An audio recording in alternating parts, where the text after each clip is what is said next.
Somewhere right now, an American is carrying out a mission that will never make the news. No uniform, no flag on their shoulder. If they succeed, no one will ever know. If they fail, the government will deny they existed. These are the people who operate in the space between diplomacy and war, where the rules are different and the stakes are absolute. From nameless recruit to the person who commands it all, this is your life as every rank in America's shadow operations. This video is a dramatization for entertainment and educational purposes. The details presented are based on publicly available information about covert military and intelligence structures. Specific operational methods remain classified, and nothing here should be taken as an endorsement or a how-to guide.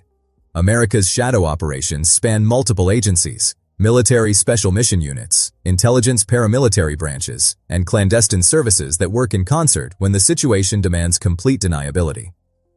The ranks and titles you'll hear today are composites drawn from these overlapping worlds. Think of this as the hidden ladder that exists parallel to the one you already know. Let's begin.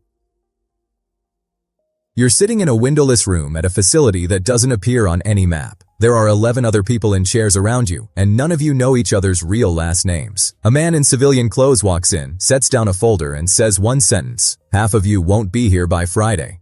That's your welcome to the candidate pipeline. You didn't apply for this in the traditional sense. Somewhere in your career, maybe you were a ranger, maybe you were agency support staff, maybe you were a linguist with a security clearance and nerves that don't rattle. Someone flagged your file. A conversation happened in a room you'll never see, and a phone call followed. The assessment is relentless, 48 hours of cognitive testing, psychological profiling, and scenarios designed to break your decision-making under fatigue. They don't care how strong you are. They care how clearly you think when you haven't slept in 2 days and someone is feeding you false information. By the end of the week, 7 of the 12 are gone. You're still sitting in that chair, and that's all you've earned so far: the right to keep going. 6 months later, you're standing on a rain-soaked street in Belgrade, pretending to be someone you're not. Your cover is airtight: business consultant, a small firm based out of Vienna, in town for a trade conference that actually exists. But your real job tonight is watching a doorway.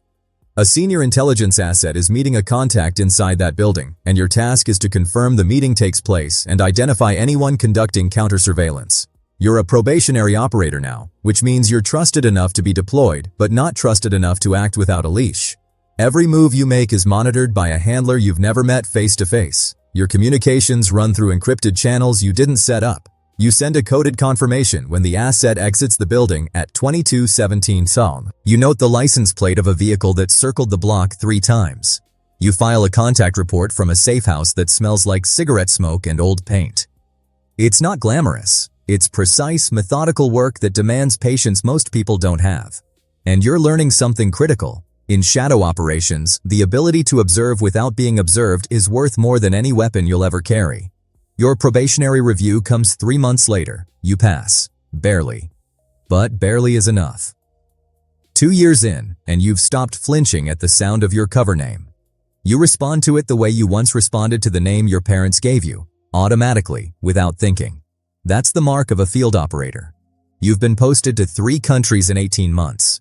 Right now, you're in Jakarta, running a network of local informants who feed you intelligence on arms trafficking routes through Southeast Asia. You meet a source named Adi at a noodle stand near Glodok every Tuesday. He thinks you work for a European logistics company. The information he provides has already disrupted 2 major shipments. But here's the thing: your job isn't just gathering intelligence, it's managing human beings. Adi has a family. He's scared. Last month, he wanted to quit, and you spent 40 minutes over cold tea convincing him that what he's doing matters, while silently calculating whether he's been compromised. That's the weight of this rank. You're not just operating in hostile environments. You're responsible for the people who trust you inside them. One bad read, one missed sign that a source has been turned, and people disappear. Not metaphorically. You carry that knowledge every single day, and it either sharpens you or it breaks you. Now, you're not just responsible for yourself. You've got 4 operators who rely on your judgment to stay alive. As a senior field operator, you're leading a small team into situations where the margin for error has essentially vanished. Your current assignment puts you in southern Libya, embedded with a local militia that's cooperating with Western intelligence to track a high-value target moving weapons across the Sahel. The heat is unbearable. Sand gets into everything: your equipment, your food, your lungs. Your team is running on 4 hours of sleep and bottled water that tastes like plastic. But the target is close. Satellite imagery confirms a convoy matching the description is 40 kilometers east of your position. You make the call. Reposition tonight, set up an observation post, and confirm identity before passing coordinates up the chain. It's not your job to strike. It's your job to make sure the right people have the right information at the right time. And if your intelligence is wrong, the wrong convoy gets hit. That thought sits in your chest like a stone. You double-check everything. You verify with a second source. You send the confirmation. 14 hours later, the operation is declared a success, but you don't celebrate. You pack up and move to the next assignment, because that's what this rank demands. Quiet, relentless precision. A call comes through on a secure channel at 0300. You're awake immediately, not groggy, not disoriented. After 8 years in shadow operations, your body doesn't do slow mornings anymore. As a unit team leader, you command a full cell of operators, analysts, and support assets. Tonight, the call is about a maritime interdiction in the South China Sea. A cargo vessel flagged under a shell company is suspected of transporting components for advanced missile systems. Your team needs to board, search, document, and extract before the vessel reaches international shipping lanes where the operation becomes politically untenable. You brief your team via secure video link. You coordinate with a naval element that will provide surface support but cannot be seen within 15 nautical miles of the target. You designate roles. You walk through contingencies. What if there's armed security? What if the cargo is hidden behind false bulkheads? What if the vessel changes course? Every variable has a response, and every response has a backup. Your operators board the vessel at 0445. By 0520, they've located the components concealed beneath agricultural equipment. Photographs are taken. Samples are collected. Your team is off the vessel before sunrise, and by noon, that evidence is sitting on a desk at the Pentagon. No one will ever know your name was involved. That's not a complaint. It's the job. You haven't fired a weapon operationally in 14 months, and that's by design. As operations planner and chief of base, your battlefield is a desk, a map, and a network of assets spread across an entire region. You're stationed at a small, nondescript compound in Amman. From here, you oversee intelligence collection across 3 countries. Every operation that runs through your area of responsibility needs your approval. You design the architecture. Who goes where, what cover stories hold up under scrutiny, which local partners can be trusted, and which are feeding information to the other side. It's chess at a scale most people can't comprehend. Last week, you shut down an operation that had taken 6 months to build because a single piece of counterintelligence suggested one of your sources had been identified. Your team was furious. They'd invested time, energy, risk. But you know something they'll learn eventually. A compromised operation doesn't just fail. It gets people detained, tortured, or worse. Your job is to protect the mission and the people running it, even when that means making the unpopular call. The loneliness of this rank is real. You eat most meals alone. You can't talk about your work with anyone outside the compound. But every operation that succeeds under your watch, every piece of intelligence that reaches the right hands, that's your legacy, even if no one ever reads your name. Your office has no nameplate, but 3 separate programs answer to you. As Deputy Program Director, you've moved beyond regional operations into the architecture of shadow policy itself.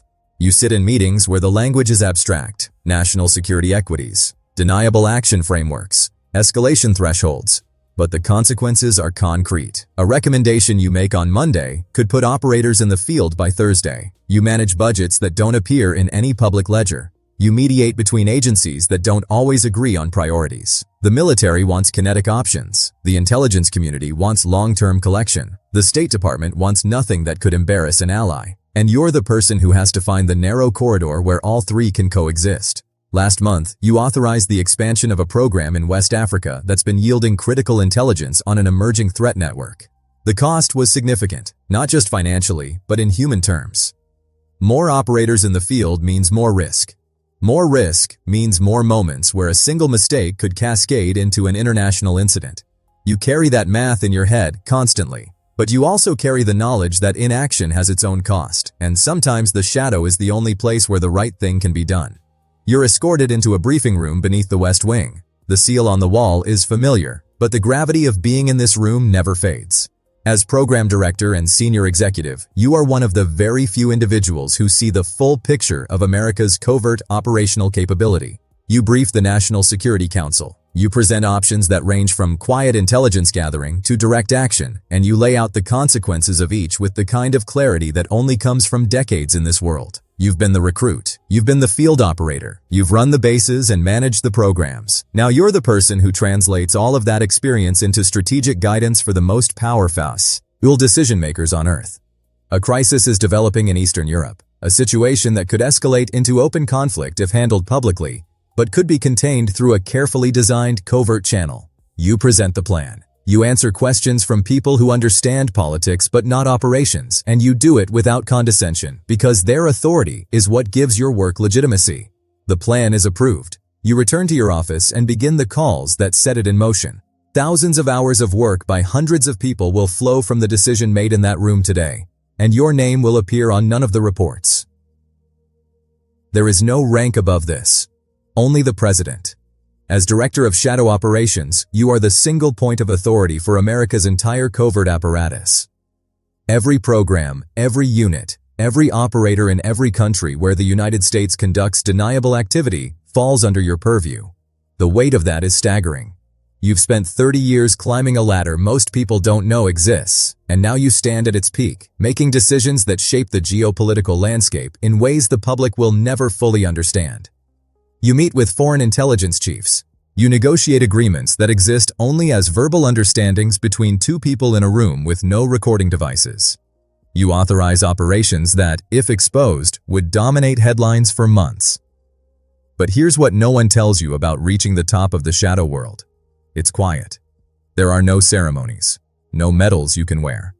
The people who know what you've accomplished could fit in a single room, and most of them carry the same invisible scars you do. You think about the operators you've lost. You think about the missions that went sideways despite perfect planning. You think about the choices that kept you awake at 3 in the morning, wondering if the outcome justified the cost. And then you get up the next day and do it again, because someone has to stand in the space between what the world sees and what actually keeps it turning. You started as a name on a classified shortlist. You end as the person who holds the architecture of an entire shadow world in your hands. Along the way, you learned that courage isn't about the absence of fear. It's about acting with precision when fear is the only rational response. You learned that leadership in the shadows means accepting that your greatest successes will never be acknowledged and your hardest failures will haunt only you. This world isn't for everyone. It demands everything: your identity, your relationships, your sense of normalcy, and offers in return only the knowledge that what you did mattered, even if the world never knows it did. That's the bargain. And for those who accept it, there is no higher calling. If this deep dive into America's shadow operations resonated with you, subscribe for more explorations into elite military and intelligence ranks. Next, we're uncovering the hidden hierarchy inside the world's most secretive special forces unit. You won't want to miss it.